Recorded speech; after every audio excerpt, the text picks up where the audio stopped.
Imagine two completely opposite ways of building power. One, born in the shadows of New York, where every piece of advice is a survival strategy and every word can save or destroy a family empire. The other, forged under the sun of Omaha, where patience and transparency turned simple decisions into legendary fortunes. Vito Corleone and Warren Buffett, the counselor of the shadows and the oracle of Wall Street. Two mentors, two philosophies. One question: who would you choose to guide your path to success? Stay with us, because what's coming changes everything. Section 2, HOFEARR Initial Context. To understand why these names resonate in the business world, we need to go back to the beginning.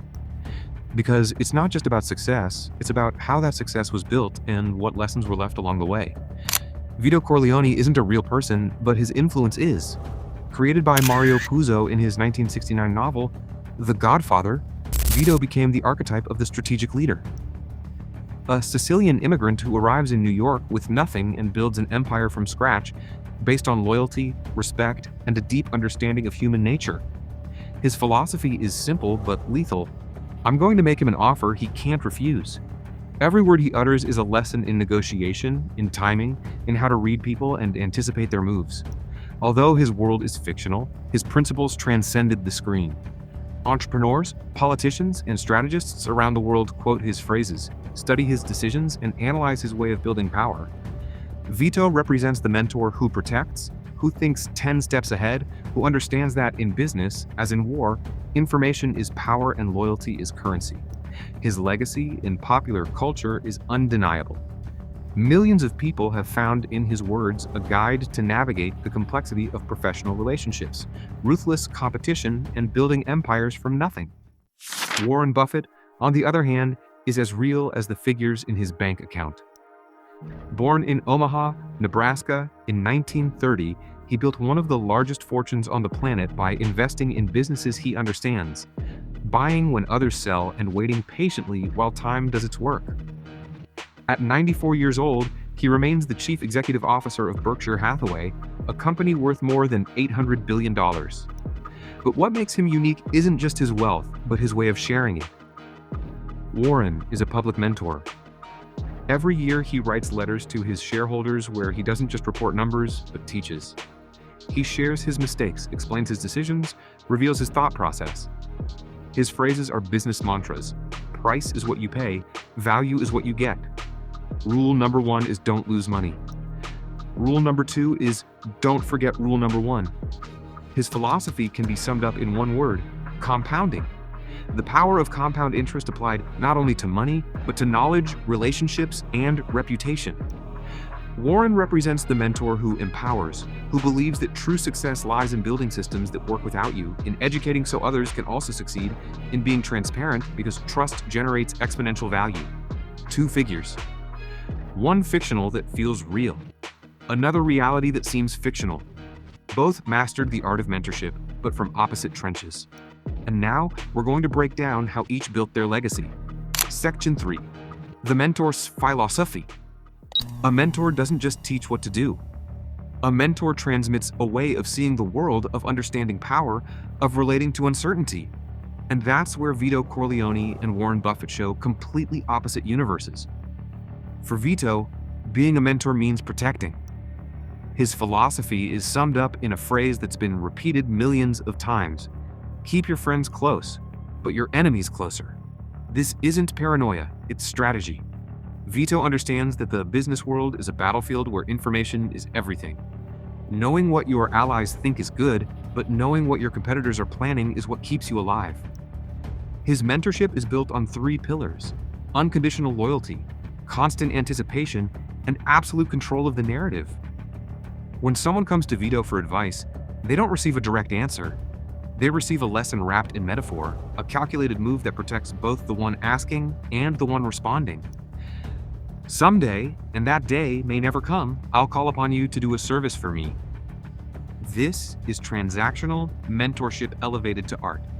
Every piece of advice is an investment. Every favor is an asset that will be collected at the precise moment. Vito doesn't give away knowledge, he deposits it. And when he does it with the certainty that it will generate returns. His model works in hostile environments where trust is scarce and survival requires silent moves. Is it applicable? Absolutely. In highly competitive industries, in high-risk negotiations, in moments where showing weakness can cost you everything, Vito's philosophy has value. But it also has a cost. It builds dependence, not autonomy. Warren Buffett, on the other hand, built his legacy doing exactly the opposite. His mentorship is based on empowering, not protecting. One of his best-known phrases says, "Someone is sitting in the shade today because someone planted a tree a long time ago." Warren doesn't believe in knowledge as a secret asset. He believes in knowledge as a public good. His annual letters to Berkshire Hathaway shareholders are free manuals on how to think, invest, and build wealth in the long term. There are no hidden agendas, no hidden favors, just radical transparency. His philosophy can be summed up in patience, intrinsic value, and compounding. Warren teaches people to fish, he doesn't give them fish. When someone asks him how to make a decision, Warren responds with principles, not instructions. Ask yourself, do I understand this business? Do I trust the people running it? Does the price make sense? 3 questions anyone can apply. His mentorship generates autonomy. People who learn from Warren don't need to come back and ask him again. They internalize the thinking system and replicate it. That's why his influence is global. That's why his legacy transcends his life. 2 philosophies. One builds loyalty through debt. The other builds admiration through coherence. One works in the shadows. The other under spotlights. And both, in their own way, change the rules of the game. Sektiachuan 4, Emaking and Straichi. The true test of a mentor isn't in what they say, but in how they decide. Because in business, as in life, decisions define destinies. And this is where Vito Corleone and Warren Buffett reveal their cards in radically different ways. Vito makes decisions from total control. One of the most iconic scenes in The Godfather is the meeting of the 5 families, where the future of business in New York is negotiated. Vito arrives at that table knowing exactly what's going to happen. He doesn't improvise. He studied every person in that room. He knows their fears, their ambitions, their weak points, and when he speaks, he does so with surgical precision. His strategy is based on 3 elements: privileged information, perfect timing, and strategic silence. Never let them know what you're thinking. This phrase is the core of his method. Vito understands that in a negotiation, whoever reveals their position first loses. That's why he listens more than he talks. That's why his responses are ambiguous until he has all variables under control. His approach is defensive but lethal. He anticipates moves, creates alternative scenarios, and always has a plan B that no one else knows about. Does it work? In his world, absolutely. But it requires a level of control that in reality is almost impossible to sustain. The applicable lesson here is clear.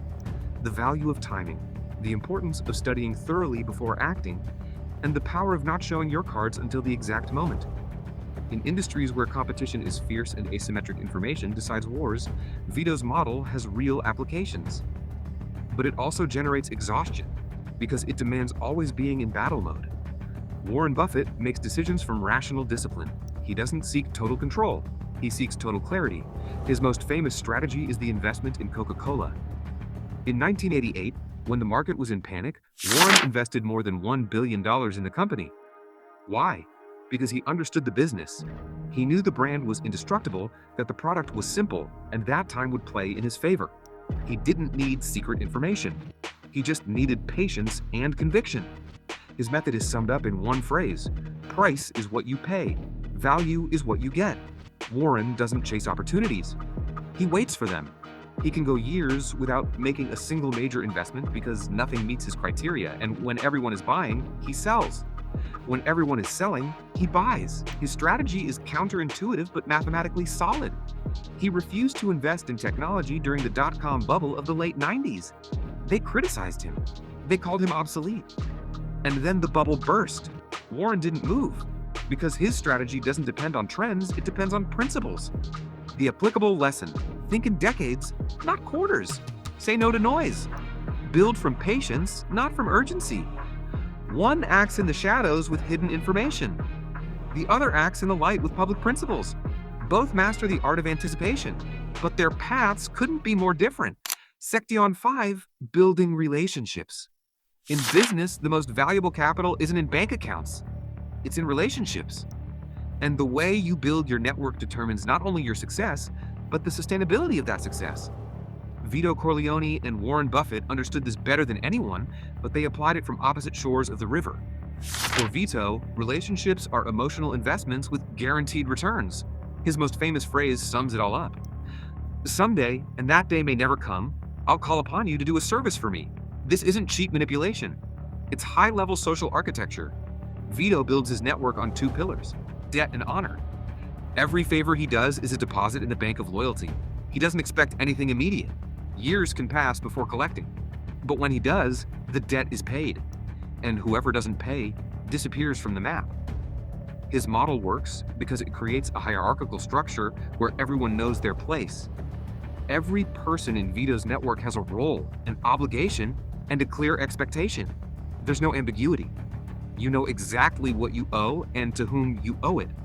This generates short-term loyalty because fear is a powerful motivator. But it also generates fragility because relationships based on obligation collapse when power weakens.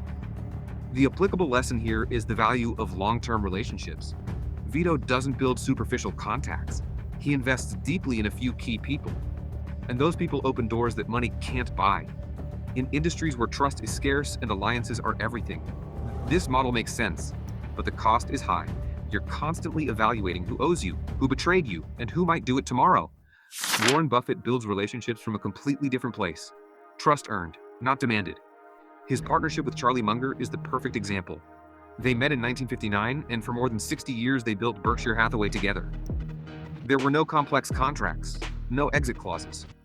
Just a tacit agreement, mutual respect, radical honesty, and shared vision. Warren doesn't believe in transactional relationships. He believes in transformational relationships. One of his most powerful phrases says, "It takes 20 years to build a reputation and 5 minutes to destroy it." If you think about that, you'll do things differently. For Warren, every interaction is a brick in building his reputation. He doesn't seek to win every negotiation. He seeks for the other party to want to negotiate with him again. That's why Berkshire Hathaway is the preferred buyer for family businesses looking to sell. Because the owners know that Warren isn't going to fire employees, isn't going to destroy the culture, and isn't going to squeeze the business for short-term gains. His network expands exponentially because it generates admiration, not obligation. People want to be close to Warren not because they owe him something, but because they learned something. One builds loyalty through debt. The other builds loyalty through inspiration. And the difference between the two defines what kind of empire you can build. Section 6. Risk management and error. Every mentor is tested at the moment of error, because success can be a chance, but how you manage failure reveals who you really are. And here, Vito Corleone and Warren Buffett show two universes that couldn't be more different. For Vito, error doesn't exist. Or rather, it can't exist. In his world, every wrong decision has fatal consequences. That's why he built a system where error is prevented, not forgiven. One of his harshest phrases says it all. Accidents don't exist in our world. This isn't cynicism. It's brutal realism. Vito operates in an environment where one mistake can cost you your life, literally or figuratively. That's why his risk management model is obsessive. He studies every variable. He anticipates every scenario. He has backups for the backups. And when someone in his organization makes a mistake, the response is immediate and proportional. There's no space for justifications. There's no second chance if the error was due to negligence. The applicable lesson here is powerful. In certain contexts, anticipation is the only defense. In industries where the margin of error is zero, where one bad decision can sink years of work, Vito's approach makes sense. Think 10 steps ahead. Have contingency plans. Don't trust anyone blindly. But this model also has an enormous cost. It generates a culture of fear where innovation dies. Because innovating implies risk. And risk implies the possibility of error. When error is punished without analysis, people stop proposing new ideas. They become executors, not thinkers. And in the long term, that kills any organization. Warren Buffett does exactly the opposite. For him, error isn't just inevitable, it's necessary. And most importantly, it's public. Every year, in his letters to Berkshire Hathaway shareholders, Warren dedicates entire paragraphs to explaining his mistakes. In 1993, he invested $400 million in Dexter Shoe Company. It seemed like a good business. It wasn't.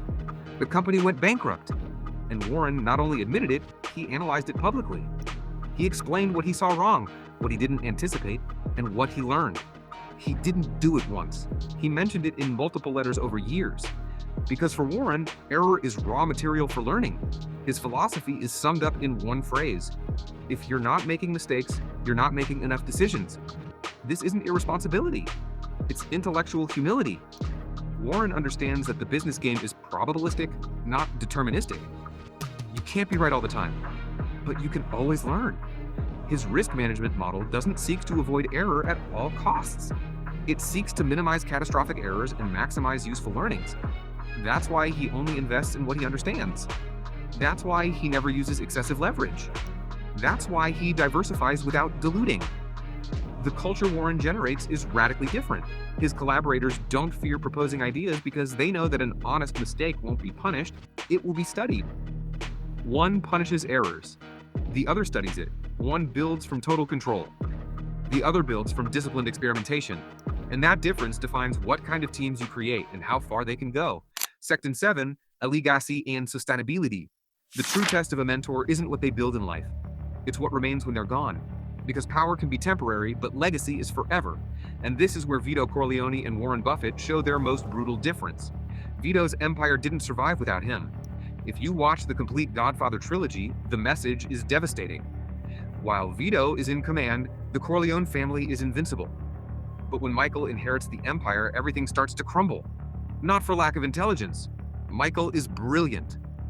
But the model he inherited was unsustainable because it was built on a fragile foundation: fear, secrets, and forced loyalty. Vito understood the game better than anyone, but he didn't create a system that could function without him. He created a cult of personality. And when that person is no longer there, the cult collapses. Michael tries to maintain control with the same tactics, but the world changes. The old codes of honor no longer apply. New generations don't respect the rules Vito established. And in the end, Michael ends up alone, emotionally destroyed, having lost everything his father built. The lesson here is painful but clear. Empires built on personal power are temporary. If your organization can't function without you, you don't have an organization. You have an extension of your ego. And ego doesn't transcend. Vito was an extraordinary mentor for his time, but he didn't build institutional mentorship. He built dependence. And dependence doesn't generate legacy, it generates void. Warren Buffett did something completely different. He built a system that doesn't need him. Berkshire Hathaway isn't Warren Buffett. It's an operational philosophy that can be replicated without him. Every decision he made is documented. Every mistake is explained. Every principle is accessible to anyone who wants to study it. His annual letters are the Bible of the intelligent investor. And most importantly, Warren didn't keep secrets. He shared everything. He taught his method publicly. He mentored Bill Gates, hundreds of students at universities, millions through interviews and documentaries. His legacy doesn't depend on him being alive. In fact, his legacy grows faster now than when he started, because every person who applies his principles extends his influence. Every company that adopts his long-term philosophy replicates his success. Warren understood something fundamental. True power isn't in controlling, it's in inspiring. It's not in accumulating knowledge, it's in distributing it. That's why Berkshire Hathaway will continue functioning when Warren is no longer here. That's why his principles are taught at universities around the world. That's why his name is synonymous with business integrity. Warren didn't build an empire. He built a civilization. One left ruins. The other left a manual. One generated dependence. The other generated autonomy. And that difference isn't minor. It's everything. Because in the end, all that remains of a mentor is the answer to one question. Is the world better because you existed? See ya, Lo Zing. Vito Corleone taught us the value of strategy, timing, and anticipation. Warren Buffett taught us patience, integrity, and the power of the long term. One built from control, the other from trust. And you, what kind of mentor do you want to be? one who generates dependence or one who generates legacy? In business, as in life, the strategy you choose defines your destiny. If this analysis brought you something valuable, subscribe to the channel, leave your comment, and share it with someone who needs to hear this. See you in the next video.